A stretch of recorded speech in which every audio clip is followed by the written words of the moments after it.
monde, peuple congolais, d'ici quand on se Bozali, je pense que c'est les pensées du chef, l'homme du moment. Il fallait beaucoup parce que nous avons des informations.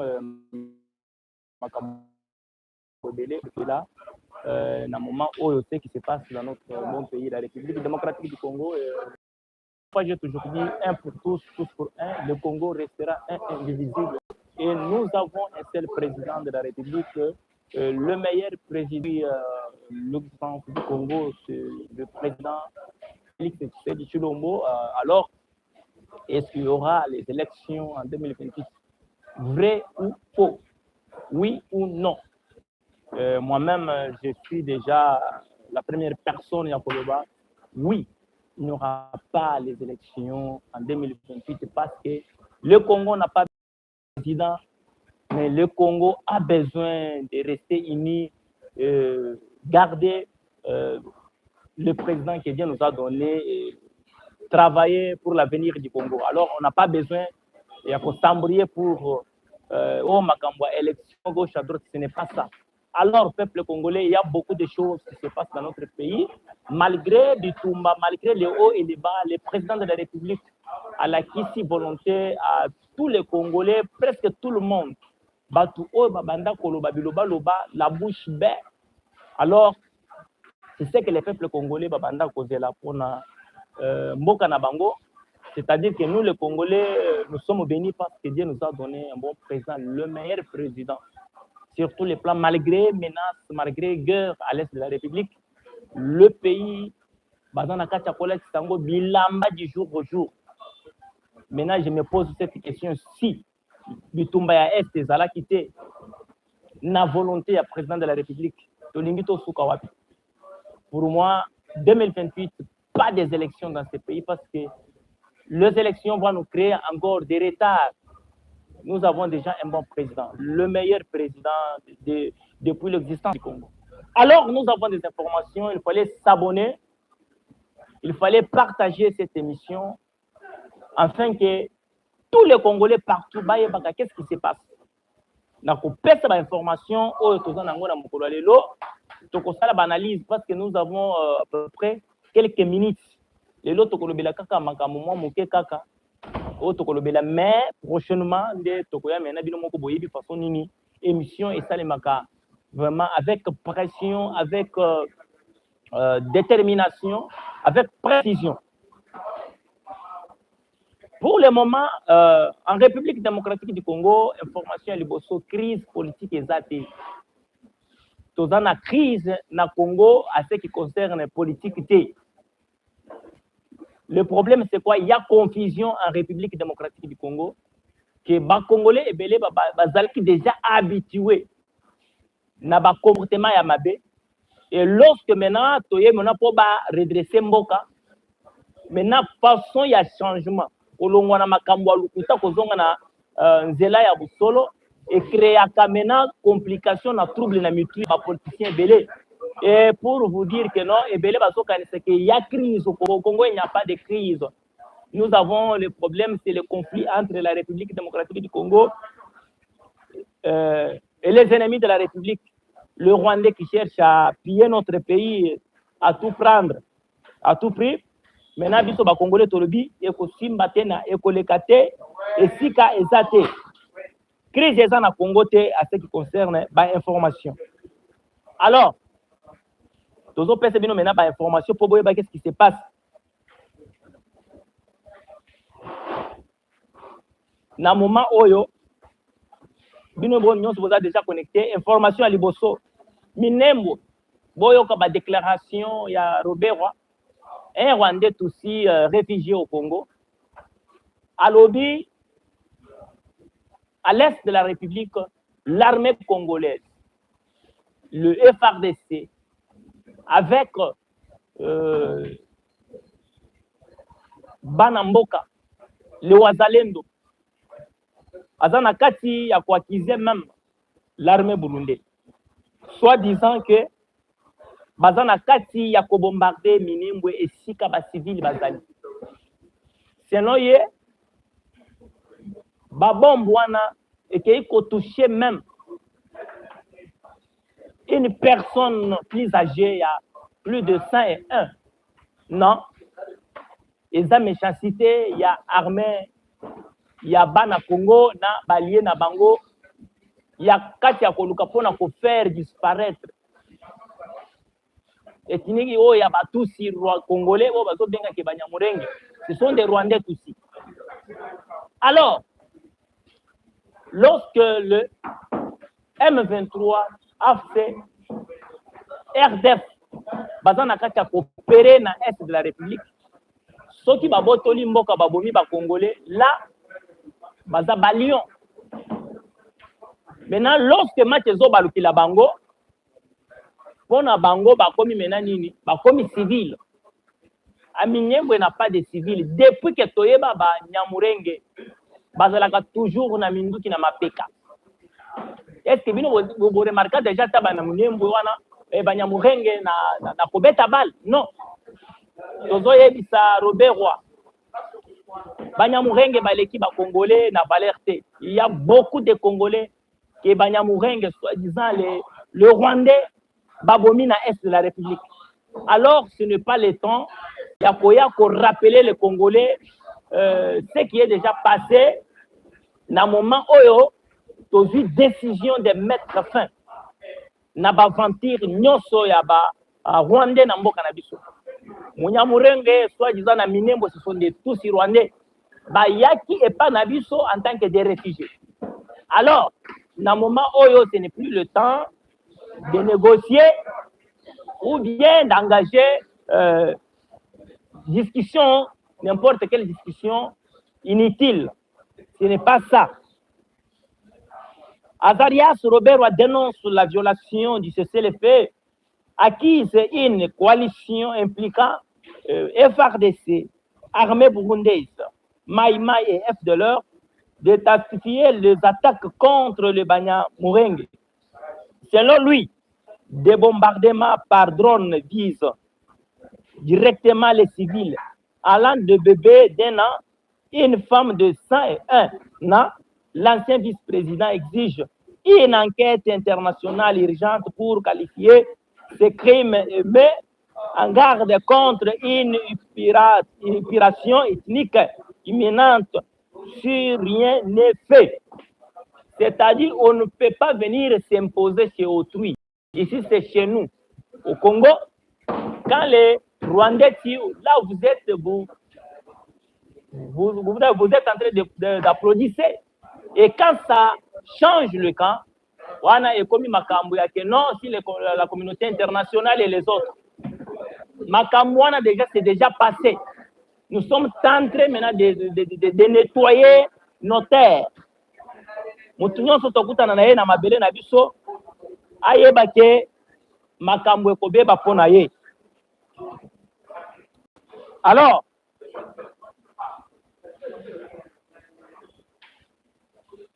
information peuple congolais, Académie, une affaire prismée de disparition d'organes génitaux masculins sème la panique dans la ville. Makambo moko za na kati ya koleka na Kalemi au moment où nous parlons, organe masculin ya mutu eza na kati ya kobunga. Alors, et créer panique. Na Kalemi, il y a bato mata bazo kitaba mbangu jusque là, tout le monde ne sait pas. Phénomène wana S23 restera avec les Congolais qui sont là-bas. Nous n'allons pas les jeter tous dans l'océan. Parce qu'il y a des Congolais va se retrouver dans M23. Bakoti kuna teke non, balingi yango. Mais bakoti kuna parce que bazui bango en otage. Avec ça, nous demandons juste la justice pour tout celui qui est impliqué dans l'affaire il y a M23. Bako kangaye. Ba innocent. Wana eza problème ya justice nda akoluka façon nini ya kosila na batu wana. Mais cela lingi koloba te que non tango bokozala écarté, tango bokozala épargné na justice congolais, wana nde bokozwa ba esika mosusu ou bien ba droit. Non, on va identifier tout le monde. Bakobwaka bango nyonso na mai te parce que toza na ba congolais mosusu ba se retrouver na makambo yango par force. Ba saisi bango baza na kati ya kopirige. Pourquoi? Parce que baza na choix ya koloba, baza na choix na eloko ya kobakisa te. Baza vraiment étouffé. Alors, on a point zéro. Sur le terrain, la guerre se sanctifie. Kinshasa acquise l'Alliance Fleuve Congo, mouvement du M23 et leur soutien rwandais, des violations répétées de cessez-le-feu et attaquer contre la population, tandis que les AFC M23 rejettent ces accusations imputent par des et leurs alliés, notamment les Ouazaliens de l'EF et des forces étrangères, de bombardements avec et des massacres des civils. Na moment oyo tozo lobana M23 afler pona koyebisa bango afler baza ba rwandais bakoperaka na Congo te. Alors M23 il fallait boyeba bien que le Congo appartient aux Congolais et le Congo appartient aux militaires. Il y a FRDC bango nde bakolo mabele. On ne peut pas engager la discussion au moment que notre armée baza en place pour mettre fin na ba crime nyon soza na kati ya koleka na mboka. On n'a pas le temps ya koyoka bino parce que on avait laissé le temps. Ya que nos se retirer parce que chaque chose a son temps. Lobi to banda ko sala ba démarche wana bozalaki na Kombo Lyon de Sarambwe. Et aujourd'hui, quand ça chauffe, et comme civil, alors nous, en tant que Congolais, en tant que armée, Congolais, ya mboka na biso République démocratique du Congo, tozan attend ya koyoka lisusu makelele ya simamutu kate, notre armée, les Ouazalendo, nous sommes déterminés pour mettre fin. La présence, il y a tous les Rwandais à l'est de la République. Si tu es Congolais, tu te trouves aussi parmi le criminel. Il est temps de se retirer parce que moto eza na kati ya koya na banda koyebisa bino ke le plan de président Félix Tshisekedi Tshilombo muto akoki koyeba yango eza kaka biso ba Congolais oyo toza na kati ya pensée ya président de la République. Yango nde omoni babengaka biso les pensées du chef, c'est-à-dire que avant que bino boya ko comprendre makambo ezo leka lelo biso to betaki yango déjà. Toyebisaki bino ke toko koma na moment oyo les ennemis de la République vont changer leur langage. Et aujourd'hui, au moment où je vous parle, c'est ce qui se passe. Alors, l'ennemi d'hier, aujourd'hui, Azad, a commis comme benga civil. Biso toyebi ke bozaba militaire. Plusieurs fois, tomoni l'escroc, Corneille Nanga, ko présenté multitude ya ba jeunes au bakanga qui par force des Rwandais soit disant qu'ils ont ba troupe oyo bango bazana kati ya ko former pour baya ko bunda bitumba contre les FRDC. Et aujourd'hui, Batouana, ces militaires-là, Otobanda, comment batinde la kabiso 14 000 militaires, 7 000 militaires. Maintenant, tango bazo kutana na moto, bazo changer déjà comme ils ne sont plus les militaires. Hein? Bah comme maintenant banini, bah ce n'est plus armée nani. Yaba AFC M23, mais bah comme maintenant la civile. Nan nous changer ma position te. FRDC baza terminé parce que makambo ezoya eza jeté. Ne faut pas blaguer. FRDC baza on a pour mettre ordre et pour faire sa discipline na mutunyo sokoya koluka désordre. Eza makambo oyo eza na kati ya ko salim. Peuple congolais, le président de la République aza na kati ya ko sala musala. Botala tous les mobondo. Arrêtez aller à nani à Kwilu. Na province ya Bandundu kuna na Kwango bato banda kusala ko semer désordre na plateau ya Bateke bato banda kan seketango ba ko récupérer bango ils seront des prisonniers. Non, il y a des Congolais inconscients quand on les attrape il fallait que même bango maintenant na réseau ba comprendre que makambo banda ko sala zamabe yango nde momoni mobondo plusieurs jeunes ya ba Congolais bazalaki na côté ya plateau de Bateke tozobenga bango mobondo bomoni bango basali scale na niveau ya aéroport ya Mbujimai.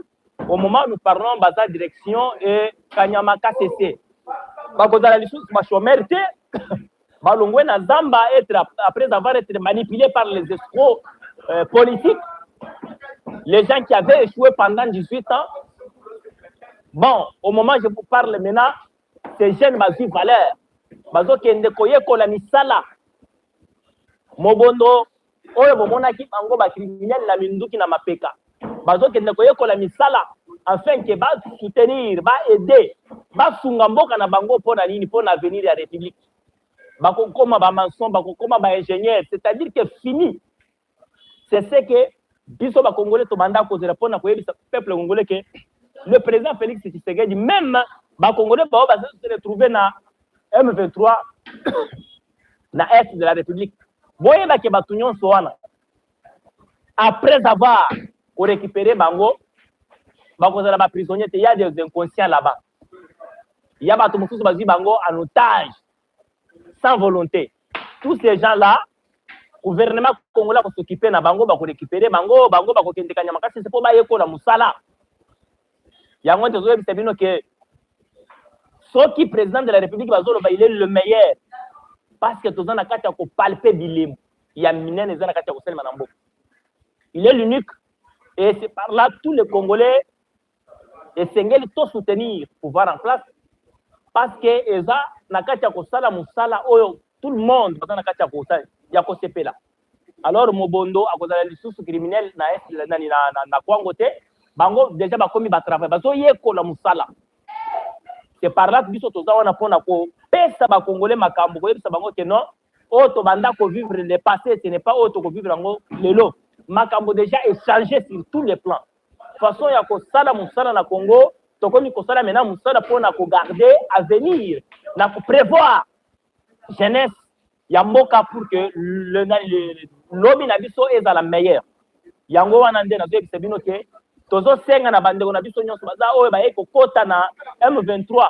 D'abord momoni que non tozalaki na raison ya ko yebisa bino que le président de la République akendaki ko débrancher ko déconnecter Paul Kagame na ba lié na ye ya munene bango nyonso yebaki ya ba France ba pays ya minene mena pour dire que ba commissaire maintenant a commis petit, c'était asili mayele quoi. Na moment oyo bokomona na terrain que FARDC surtout ba héros na biso hein bayibu wana botala na point 0 minembo botala makambo eza na kati ya koleka kuna na fils boko comprendre maintenant que problème ya armée na biso tozala ki faiblesse le problème d'abord kolongola ba infiltrer le président de la République azwa ki temps o momona ki d'abord détravailler pona koyeba banani babanda ko trahir armée maintenant tango ba récupérer ba crocodile nyonso wana ba garder bango na prison et bomoni maintenant musala eza na kati ya kosalema na est de la République. Alors on doit féliciter le président de la République, le meilleur président de la République, hein, Félix Tshisekedi Tshilombo. Fini la régressation na lobaka bongo parce que muto maîtriser yako vandisa mboka o etondaki na balion etondaki na ba crocodile, mais un civil simple a maîtrisé tous ces crocodiles, hein, ba banda kumibenga ba généraux quel que soit ba titre na bango, hein, moi na mboka kaka civil kaka o ya pamba civil aya maîtriser bango. Pourquoi? Parce que il y a la volonté, l'amour de la nation. C'est ça c'est ça la force il y a président de la République. Omoni ba crocodile nyonso belé ba banda ko tungisa ko sala ko créer ba trouble na mboka ba nyonso na ba panzani est bino boyoka kilisa se beti na mboka ezati botika la komona groupe ya batu babini tozo sala marche parce que président nazo yebisa bino que peuple congolais déjà va comprendre que notre pays tozala ki divisé par les crocodiles pour mieux régner. Alors le président de la République azana kati ya kozongi sabolingo ya mboka na mitema ba congolais mutu nyonso banda soki atali Congo boya bandi ko finga.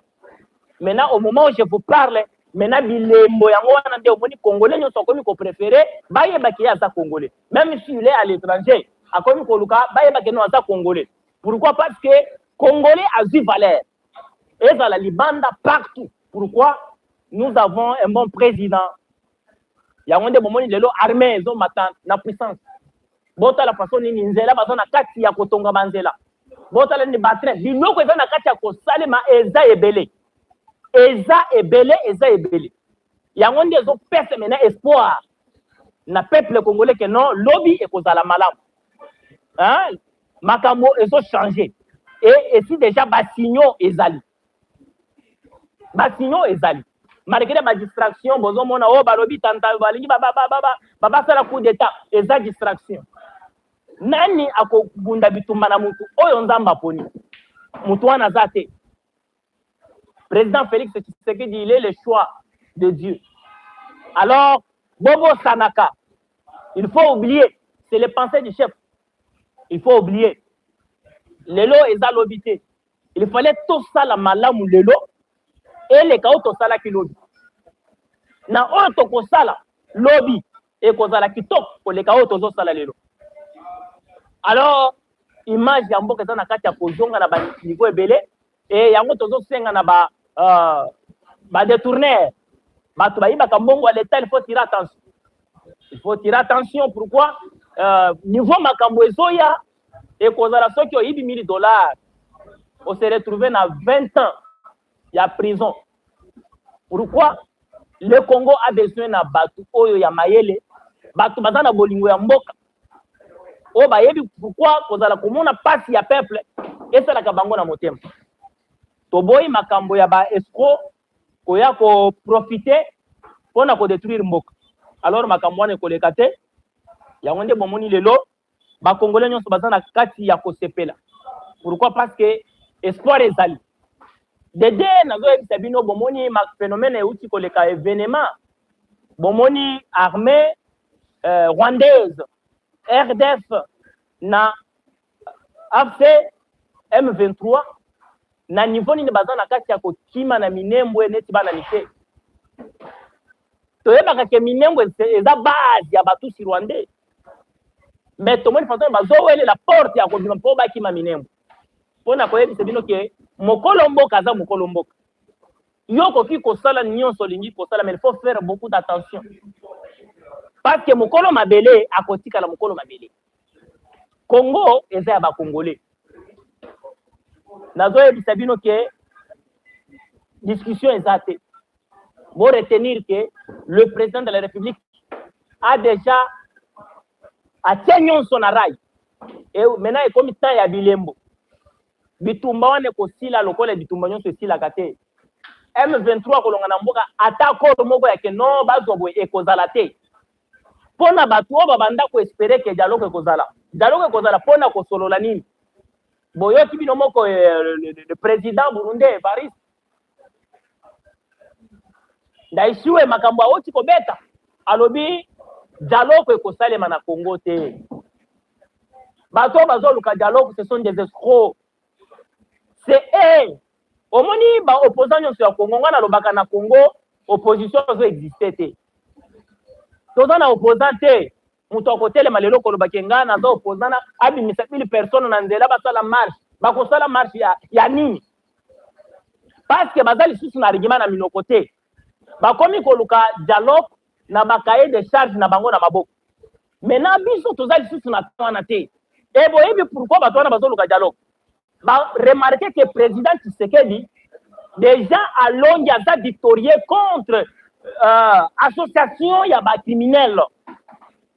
Bah on se banda ko luka ke non Congo makambo ko changer te. Bah mon que le président Tshisekedi a crasé batouana. A pandi tout le monde. C'était que dans moment nazo ebisabino muto côté les mazate. Maintenant lokola ba opposant ya mboka na biso bazalaka bazanga kabaza batu bazanga argument bazalaka na makambu ya bien pour convaincre peuple te. Qu'est-ce qu'il faut? Il fallait pas profiter dans moment où ba moni déjà que non c'est pour bientôt Tshisekedi à cause de la vraiment na ba renommée ya makasi. Pourquoi? Parce qu'il est le seul président aye kotali sa ba congolais que non, le problème du Congo ce n'est pas changer de président. Le problème du Congo c'est d'abord il fallait mettre or banini batu ya ba Rwandais o ba filtrer mboka. Parce que bitumba ya Congo ce n'est pas le problème ya ba opposant na Congo pour la pouvoir, non. on était infiltrés depuis longtemps. Première des choses, il fallait d'abord kosende kolongola banguna na mboka na biso totikala na biso ba congolais parce que le Congo déjà ezalaki na maboko ya ba rwandais. Maintenant tango bamoni que le président abundi bitumba wana batu nyonso ba soutenir yango bamoni que c'est pour bientôt la victoire et kozala ya makasi sur tous les plans. Maintenant balingi baya po baya koloba ke non tango kini ekoti na mboka c'est parce que biso toyaki tosali dialogue yango nde omoni ba porte wana ba bloquer yango bango bakozala libanda bakomona façon nini bitumbezo sila parce que ba effort président de la République a sali a initié ata opposant moko te mutu moko akobima te ngai na banda koloba boy azate abundi bitumba ye moko na peuple abundi bitumba ye moko na peuple. Maintenant nde to modeste baza banguna batu nyonso na babanda kozela bamona ya pouvoir ya Kinshasa bamona président de la République na batu na bango akwe enfin que bazo opposition parce que ceux qui vont remarquer ba opposant ebele babanda déjà kokimisa si na bana déjà libanda babanda ko s'attendre ka non ekoinde la Félix Tshisekedi et tango ekoinda to dans la position ya bien côté ni M23 parce que tokoya kozwa ba poste maintenant bamoni que non oya bango babanda kozela et chargé bamoni que non le président Félix Tshisekedi abundi bitumba ya mwana mobali combien de temps peuple congolais tozala bitumba na est mais boye kotala nini Congo eza na kati ya kolata bilamba botala bijeni nini tozana ngo le meilleur président depuis l'existence du Congo c'est Félix Tshisekedi Tshilombo dans peu de temps. Mais je me pose cette question, ceux qui bitumba ya est ezalaki te tokomi wapi nazo fini la récréation. Président Tshisekedi n'a pas de mandat. Azana mission oyo tous les peuples congolais il fallait tous la simanaye pour que a réaliser ako ki sa mission oyo nzamba pesi pour na mboka Congo. Yango nde omoni ba opposant ba lukaki moyen ni ba profiter na dialogue. Na okomona ke na dialogue wana ezana ba pignon mususu ba koya na ba kaye na bango pona koya ko présenter cahier de charge ya ba Rwandais. Tandis qu'avec le président de la République, tozana lisusu na makambo wana te to l'équipe loko wana. Mutu nyonso koya ko présenter avantage ya ba pays étrangers o ba Rwandais o ba Ougandais o ba Burundais na mboka na biso ba ko lapide ye. Et chose grave tozo regretter makasi. Musala ya ba député eza ya kokende ko déposer ba loi pona kozala ba polygamie ya ba basi ebele na nini na assemblée, ce n'est pas ça. Makambo ce n'est pas oyo ba peuple congolais bazozela. To vanda boyo to lala to la muka boyo député d'abord nani wana aza pasteur akei na assemblée ko déposer loi pourvu que non il faut mwana mobali azala na basi 9 pourvu que non basi pe bazala na droit ya kobala na mutu azoloba wana aza pasteur kaka neti naza boye nazala na basi 9 nde na ye ko comprendre, c'est-à-dire quelque part na assemblée wana bato bazosakana mobali moko azala na basi 9 parce que ye azwaka combien na parlement soki bafutaka ye 21 000 dollars. Est-ce que ba congolais nyonso baza na possibilité wana ba loi oyo ba peuple congolais bazozela oyo ekoki kosunga population ekotaka kuna te oyo ezokota kuna eza ya ke non il fallait député bakende ko déposer ba loi ya ke non mwana mobali aza na droit ba pasteur basunga ba pasteur basunga ba homme congolais aza na droit abala basi 9. Pourquoi? Parce qu'il y a des députés à basi baza na parlement wana bango bazalaka na mibali te. Maintenant bazo profiter wana ke mibali pe baza wana baza na basi. Soki lo wana ekoti après soki botali na liste wana bato ba soutenir nani député wana ebele oyebi ke baza basi o baza na parlement wana. Selon bango il fallait mwana mobali azala na basi 9 parce que bafutaka bango 21 000 dollars. C'est-à-dire que eza niveau moko na comprendre te assemblée ya ba congolais ba ringi ba mema biso wapi niveau ya souffrance ba congolais baza nango okuti mutu azola lela lipa na mwamba jusque là totika la komona ba député babimi basali loi mpona kodefendre kolobambo sava bachomere bakobanda moto aza na mosala na Congo azwaka ata $100 totikala kokoyoka balwa wana te mais bino bozoloba na balwa ya moto azala na basi 9 c'est-à-dire azala na droit soki oza na moko obakisi 8 okomi na 9 pourquoi parce que bino nde bozosakana na mboka ya nini mbongo ya bakongolais ntango bazofuta bino ba $21 000 bozorezone ke bakongolais nyonso bazovivre bongo soki boyebi ke eza bongo tokosenga mbo président de la république biso bakongolais peuple tozoloba boye atanke pensée du chef nalobi boye tokondima loi wana ekota na assemblée eleki mais tokosenga boye il fallait biso bapeuple balongola d'abord salaire ya badéputé député babanda kofuta ye te $150 maintenant to maintenir loi ya 9 femmes après député aza na droit ya kozwa mutuka te tobanda kozwa baavantage nyonso ya badéputé wana tozongisana nanu peuple après no mosusu ekota ya keno congolais nyonso aza chômeur aza na droit ya kofutema $100 fin du mois oza na mosala te boyebi ke na fin du mois nakozwa $100 badéputé na assemblée babanda kofuta bango $250 après mena tozwa mena loi oyo ya 9 femmes to maintenir yango dede makambo ya prime na bango oyo nyonso bakozonga balongola yango mena mpo bacomprendre effort nini peuple congolais azosala mpo alia lipa alia fufu na ndako babiloko balwa ya boye tomona ntina nango te c'est-à-dire ke bato oyo baza bambiasere bazokota kuna pa mpona kolobela makambo ya mboka te bazoluka koma kokreye bakanal mpo baluka fasoni ya kozala bambiasere bazala na basi ebele basalaki ndumba bapesa bango ba $21 000 ozala na 9 femmes pourquoi parce que na parlement wana eza kaka mibali na basi maintenant pour que ezala officiel qu'est-ce qu'il faut toluka mwana wanga moko po tuutilize yango toluka façon ya kosakana na mbongo maintenant nde toyebi ke nde mosala nyonso bakongole bazosela ke non parlement basala mosala eza ke bakende koprivilégie mwana mobali azala na basi 9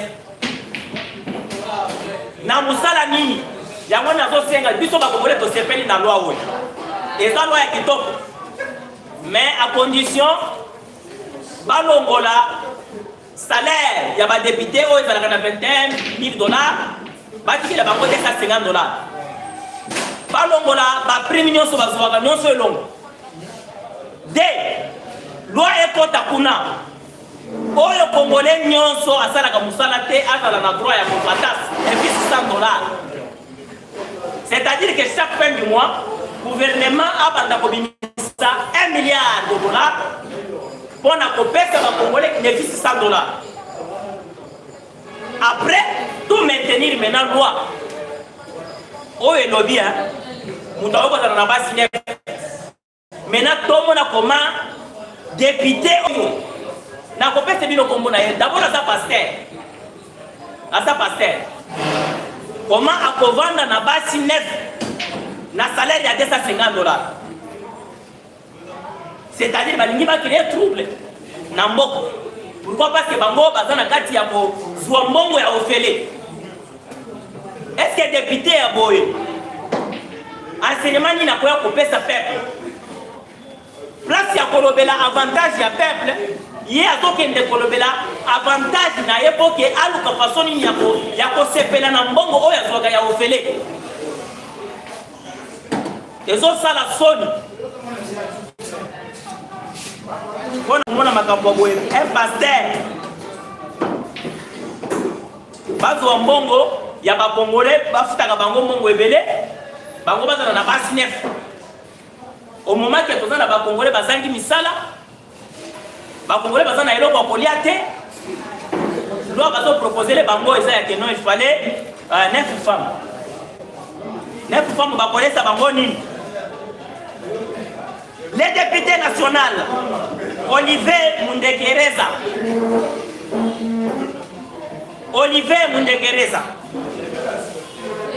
élu de Walungu et pasteur au sein de l'église Philadelphie a officiellement déposé une proposition de loi visant à la légaliser la polygamie jusqu'à 6 épouses selon le lit. C'est-à-dire que vous avez passé à 6. Au-delà, après, on a un pasteur. Aza pasteur à l'église. Ce qui est mon à l'église, c'est-à-dire que pasteur, ceux qui vont rendre bien, les jeunes filles dans l'église, à vivre à Bango. Maintenant, pour nous canal qui a officialisé, maintenant, déjà, moyen pour lâcher Bango exacté, dès au moins, il y a quelqu'un qui propose une loi. L'église, Philadelphie, ceux qui ont dit que pasteur a posé une loi, il fallait qu'on l'église. Parce qu'il y a un côté à Bino. Nous sommes à Bino. Philadelphie. Dans l'église, il y a combien de salaire à la fin du mois? 21 000 $. Vous avez la vie. Oyo pasteur na bino akeye kolukela bino mawa. Po boza na basi ebele. Yese no ye alobi soki basi na komi ebele eza pona ko aider basi o bazangi mabala pe bazwa place. Basi bazangi mabala eza problème te. Maintenant tango kozala na basi 9 8 6 o kolesa bango ni basi koza chômeur. C'est-à-dire que bato bazo travailler kaka pona intérêt na bango. Pourquoi?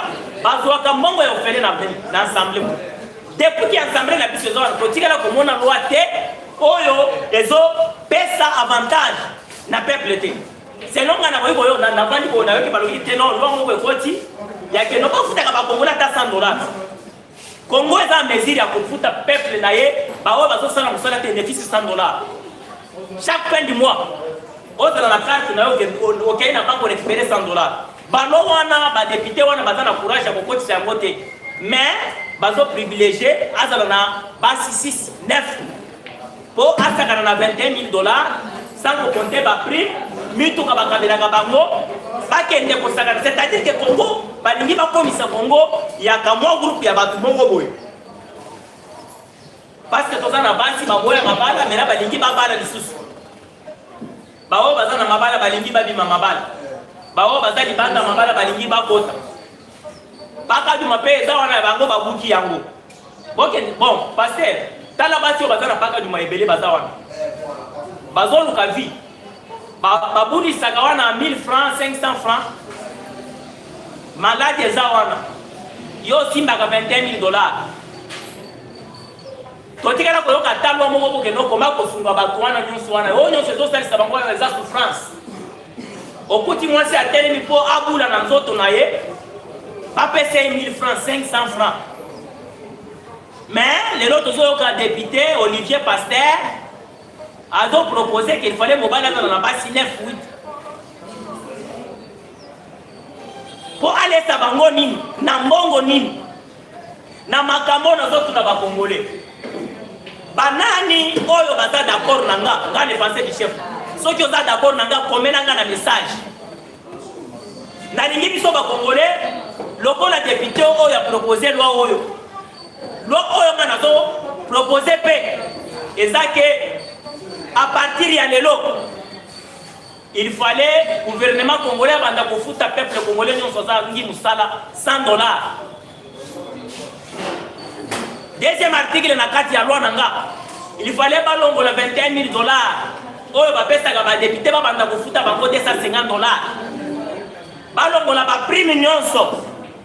Oh ba député ba kawana ba banda ko fuma na ba Congolais bazangi misala. Et après tout ya ko maintenir maintenant loi ya ko zala na basi 6 9.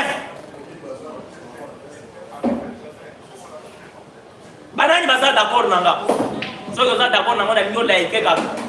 Comment message, tinda message que je suis d'accord. Oh na moni ke to komi ko kende na suka ya mboka. Ya moto zo singa na président de la République, il fallait vraiment ko luka façon ni ya ko coincer ambiance en veste. Et chose grave c'est Aza pasteur. Pasteur na église, c'est-à-dire que na église wana zana na makambu. Aluki façon que abima na ba petite nyonso wana nda créer que non ça va na poti salon moko boy. Pour y avoir une chance na benda ba petite wana eza officiel. Pourquoi? Parce qu'il y a 21 000. Hein? Il y a offert cap. Et ça m'a cambo le peuple congolais va c'est la terre. Peuple congolais va c'est la bas mon Congo. Peuple congolais va vivre bien. Il s'est les comptes partout. Congo est dans la capacité à foutre congolais nyonso défi $500 fin du mois. Oza chômeur na Congo na muki boyebi ke na sana carte na kutende kuzwa $100 et sunganga na makambo mike parce que vous savez les até. Et ça va l'autre chose c'est la tomona ba député ya mayele ba kotisa kuna. Mbabu no so ba detunanga pa ya ba miyibi nyonso. Boyebi ezala combien de milliards ekenda. Ya que non so ba canaliser mbongo na boyebi kaka juste congolais zangi musala. Nefis $100. Peuple congolais vraiment c'était le passé du chef. On a les noms sous qui n'a juste 30 minutes mais na moni to dépasser ba minutes. To goya les sous. To zo pese bino ba numéro na biso pour que bobenga afin que ba idée na ngai so que ça bien to ka poso ko partager yango to ko tsa biso loi. OK ba député on va comprendre que baza na kati ya kosala makambo yo ne faut pas ça. Nous avons fait des coordonnées dans plus 243 85 35 333 15 plus 243 85 35 333 15. C'est le pensée du chef. Dans le bagage chaque fois toujours, il fallait partager, liker. Ça moi message à bien, continuer mon message à bien, continuer à aider par rapport à l'émission de Otikosal. Et na souka na zolo baboy. Un pour tous pour un, le Congo restera indivisible. Nous avons un seul chef de l'État, le meilleur président de la République, le garant de la nation, le président Félix Tshisekedi Tshilombo. L'avenir de demain. Et tout se commence déjà, dès qu'on a les lots, déjà nous se bandit. Alors les Congolais n'ont pas besoin d'élection, on doit continuer ainsi. Parce qu'il y a des signaux forts pour l'avenir du Congo. Peuple congolais, en 2028, il faut oublier les élections. Continuons à construire notre pays. Il y a aussi ça parce que Dieu nous a bénis avec un bon président. Le meilleur président de tous les temps depuis que le Congo est Congo. Et aujourd'hui, Nasukeliawa. C'est Boost TV, il faut partager et liker afin que tous les Congolais partout au monde